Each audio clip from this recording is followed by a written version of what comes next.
Hey guys, it's Tanner with Built Not Bought, and today I'm going to show you a major upgrade to my wood shop. Oliver helped me out a little bit with this major upgrade from my old jointer to this one. I'm going to just do an unboxing and a setup video, and then I'm going to put it to work right away. I got a 10-foot table that needs to be milled up, and then I'll do maybe a follow-up video that's more of like a review style. This one's going to be more so getting it out of the crate and assembled and ready to work.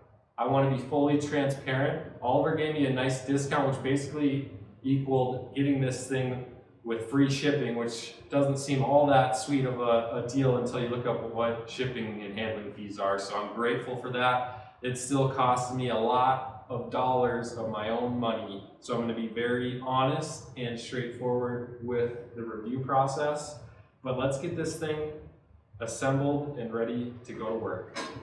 This is what your unit is going to look like off of the truck. It's crated up and you're going to need fork extensions because they have to load it lengthwise in the truck. It's just the only way they can do it. I bought these rolling carts from Wen thinking that they would work to just slide it into my shop. They broke instantly. Let's go to plan B. We brought the whole unit back outside, uncrated it, and these big heavy hooks, there's two of them, one on each edge, are what you need to lift this unit from. Don't lift from any other point. You'll screw up the beds and they'll get out of parallel and you can mess things up. So we hooked up to those two and we're able to get it inside. Well, 2 hours later, the jointer is in the shop. I'm not over exaggerating. We had 3/4 of an inch between the top header and the top of the skid steer. I wish I had a little bit more clearance here, then it would have been a breeze, but the unit is where it will stay forever. Similar to all the other equipment I've bought, they wrap it in plastic and grease. So getting that plastic off and a heavy coated WD-40 helps cut through that grease. I ended up coating it a couple times and then I'm going to let it sit overnight and then buff it all off the next day. So I'm gonna let that WD-40 soak overnight and really cut through any of that remaining grease and throw an ice pack on my back and probably have a celebratory beverage because I don't know how to put it into words what I'm feeling right now, but I started with a free, basically junk Rockler or Rockwell Delta 6-inch jointer that you couldn't adjust anything. Everything was broken on it. And then I spent and saved for 2 years to get the Grizzly. Then I saved for 3 additional years to be able to afford this. Every piece of equipment in my shop is made or purchased from revenue gained from making custom furniture. I've never taken out a loan. I've never racked up credit card debt. I use the funds that I make and reinvest them in my business. And that takes a lot of hard work and I'm damn proud of it. So I apologize if that comes across arrogant in any way, but I'm really, really proud to have that in my shop. I worked my ass off for it. I earned the luxury of being able to use a great tool like that. I can't wait to get it fired up. I have a 10-foot table that's been sitting and waiting for me to get this tool to get to work on. Pretty special feeling. Buyer's remorse, yes, but excited. See you tomorrow. It's important to note that this unit will not come with a power cord, so you're going to have to buy that on the side, which is pretty common, and everybody's shop has different hookups, so it doesn't really matter. But anyways, this is the style that I have. There's one screw on the back of this electrical box, then that bottom nut is what holds your cable in place. I want to note, I'm not an electrician, but this is really simple. You just color coordinate your wires, black with the black one, white with the white, and then you combine your two grounds with a wire nut. Overall, there's minimal assembly on this. One of the things you do have to do is get this display tower turned. They ship it sideways just to make it easier to fit into the crate. You just unbolt how they had it shipped and lift it vertically and then reattach the bolts to the back of the jointer, and then up here by that adjustment lever, there's a couple more bolts that go in as well. It comes with a battery and the cap for the digital readout, which we will calibrate later on in this video. And then the other tip that I recommend with any cast iron top is to protect it and lubricate it. I'm using the T9 Bow Shield here. It's what I use on all my equipment. You could also use paste wax if you prefer that. There's a few different options out there. This is going to protect it from rusting and allow you to send lumber across it without any friction. I got the fence dialed into a perfect 90-degree angle, and then up next is the most difficult part of setting up any jointer right out of the crate, and that's getting both of your beds parallel and coplanar to each other. It comes with the included Allen wrench here. You're going to loosen this set screw, and this is how you adjust the back table up or down, and we're going to work on getting that thing dialed in here shortly. A quick test right out of the box is just to grab a square or a straight edge and then move that from the back of the jointer all the way to the front, and you want to see it moving that square the same amount from front to back.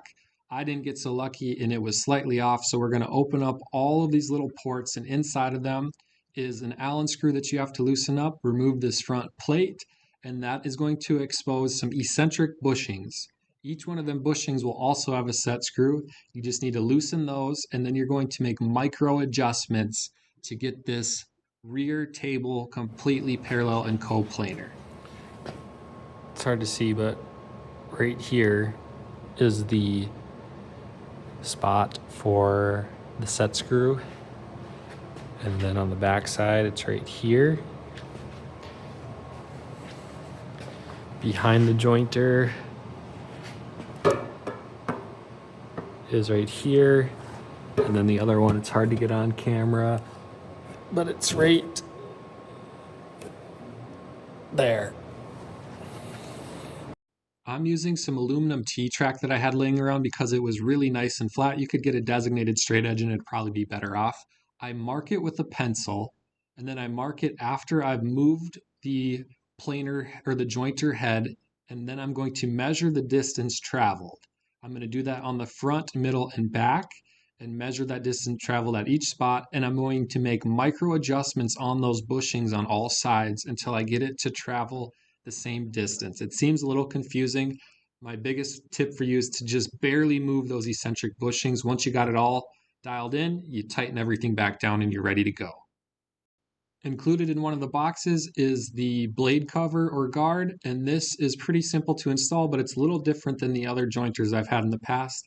You remove the set screw out of the bottom of it, drop it into place, and on the lower assembly of this is a collar, and you're going to loosen the set screw on that collar, and it's spring loaded. So you're going to twist the spring and apply tension to that and then tighten that set screw down. You might need to move the set screw to one of the 4 separate locations depending on how much tension you need to add. If that door is slamming way too tight, back off the tension. If it's not closing quick enough, add more tension to it. Once you like where it's at, you just tighten that set screw down and it's good to go. Alright, it was getting kind of late last night, but I've got the table nice and parallel. I won't lie, it took a good amount of time getting everything perfect, and I wish I had a little bit longer straight edge to use, but that's beside the point. I tried to plug it in and fire it up last night, and it would start for about 2 seconds, and then it would kick the breaker every time. I tried it 3 or 4 times, and I'm using a double 20 amp breaker, so in the manual, I thought I had read that it was a 20 amp, but I had to swap it out with a double and a 30 amp unit. So now I'm going to try it out with that, and I'm hoping that that's enough to power this. We were going from 3 horsepower up to 5. My old one I could run on this, but that's a pretty significant jump. So the power here is just an on-off key. There's that twist lock stop, and here's the start.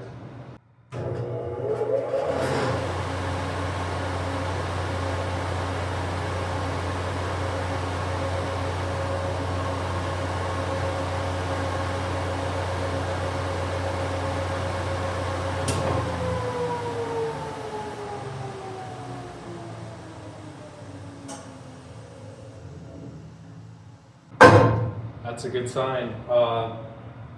In the past, I've had a jointer, one of my very first ones, that required a lot more assembling. It was a lot smaller, and upon starting it, it rattled like violently to the point where the whole machine would like kind of walk across the floor. this is pretty smooth. I mean, you can tell that initial surge takes quite a bit, but once it's running, very minimal vibration, and it's nice and quiet, so that's a plus.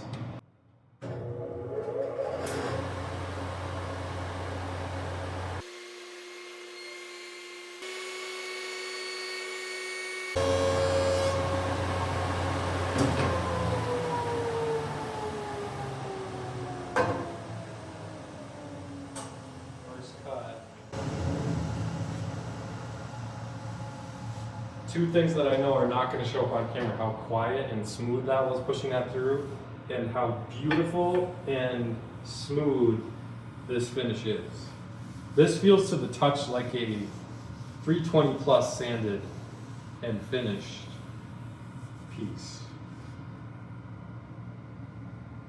See if you can kind of catch that sheen on it. It almost has like a satin sheen. And that's how you know it's flat. And the other thing I noticed was picking it up off the table. When you have something dead flat, you'll get a major, like, almost suction to the table. And you can just feel this, the way that thing just slides around. Let me see if I can get the camera closer to show that off. Maybe I sound really foolish, but this thing is dead flat. One other thing to note that's new to me, and maybe I need to change my whole dust collection system next, but this has a 6-inch port, so I bought this plastic coupler that goes from a 6-inch to a 4-inch because that's what all of my setup in the shop currently is. I'm hoping that it still works well with the dust collection being kind of choked out a little bit there, but yeah, this thing is basically ready to rock and roll here. The last thing that I have to do is get this digital readout scale here set up. So we're going to loosen our in-feed side and lift up the table to 0. And once we have that at 0, we're going to turn this on, which is the bottom button there. Right now it's reading at 1.4 millimeters. We're going to hold the on-off button for 3 to 5 seconds. And that zeroes the machine. Once we've done that, we're going to press the on-off button again to leave calibration mode. So now it's locked in at 0. So I think there's millimeters to inches. There we go. We use inches. It's a pain, I know. We should switch to the metric system. But anyways, we're at 0 here. So according to this, I should be able to adjust this feed and see our depth of cut. Yeah, I'm going to zoom in on the screen so you can watch this move as I move it. So notice as I'm moving this down, it gives me a decimal readout, but then when you get to the nearest 32nd, it's supposed to read out the fraction as well. There we go, so 1/16.06. I'm gonna do less of an aggressive cut and go to a 32nd is what I personally would like. There we go, 0.035. So there we have it. That's all ready to rock and roll now. There's 3 buttons on it. The bottom one was that on and off button to calibrate it, and then this top one is millimeters to inches, so super easy to do. I wanted to show a little close-up of turning this machine on and off. It has a key that ultimately, like if you're doing maintenance on it, if you turn that into the off position, is going to be the safest thing to do, so make sure that is in on. This is the emergency stop. So when you need to start it again, you just twist this and it pops out, and then you just push the green button.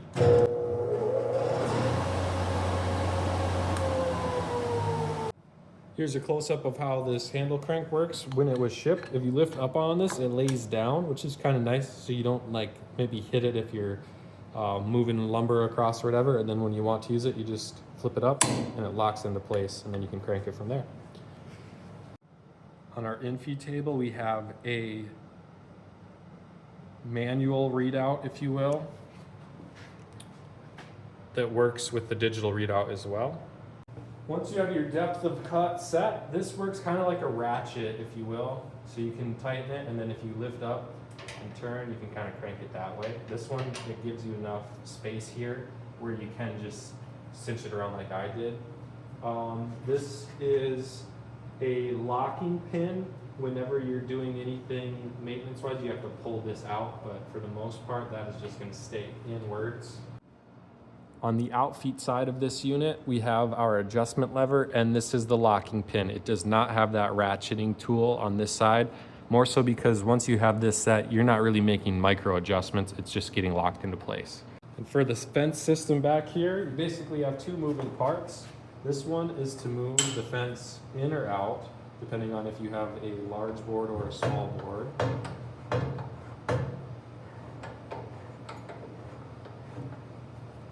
Lock it in place, and I'm not going to adjust this one, but this is to zero your fence, and it works the same way. Loosen that up. Then you have this pin right here that I have kind of tight right now, but it pivots in and out, and that's like your positive stop to go back to zero. If you're somebody that uses different angles on your jointer, that's kind of a nice thing. You don't have to check it with your square every time. You have that really sturdy positive stop there. I couldn't help myself and I had to give this thing a run for its money right out of the gates. These are 11 foot by 10 to 12 inch wide white oak boards, extremely heavy. And this is exactly why I bought the tool, to be able to edge joint these huge boards and get them ready for glue up right off the jointer. Used to be such a big struggle for me, and now it's a breeze. All right, guys, we've got this bad boy ready to go to work on some white oak. Is going to be the very first project. I'm really, really excited. I feel like a kid on Christmas right now. I worked extremely hard to be able to get a tool like this in my shop. It's a little surreal seeing it here and just looking at it and saying, like, this is mine. I never imagined being able to have this upgrade. I'm very impressed right out of the gates. Until I put it to work, I can't give you like a full review, but just working with this, assembling it and getting it coplanar and parallel, it's well built. It's solid, it's heavy, and it's made to handle large, heavy pieces of lumber, which is exactly why I spent so much money getting it into my shop. Let me know in the comments below if you have any questions about the setup or about this unit in general, and I'll do my best to answer those. It's brand new to me too, so keep that in mind. And I want to give Oliver another thank you for giving me that little discount to get this into my shop. It's much appreciated. And to be honest, I'm greatly considering maybe color coordinating a couple of my other machines back here to the Oliver blue. I think it looks beautiful, and it's well built, most importantly. So that's going to be all for now. Please like and subscribe if you found this helpful in any way. Those comments and likes and subscribes make a huge difference to me and my family. I'm chasing a dream here, and a couple of clicks of a button can really help propel me forward in that process. So we'll see you on the next build, guys.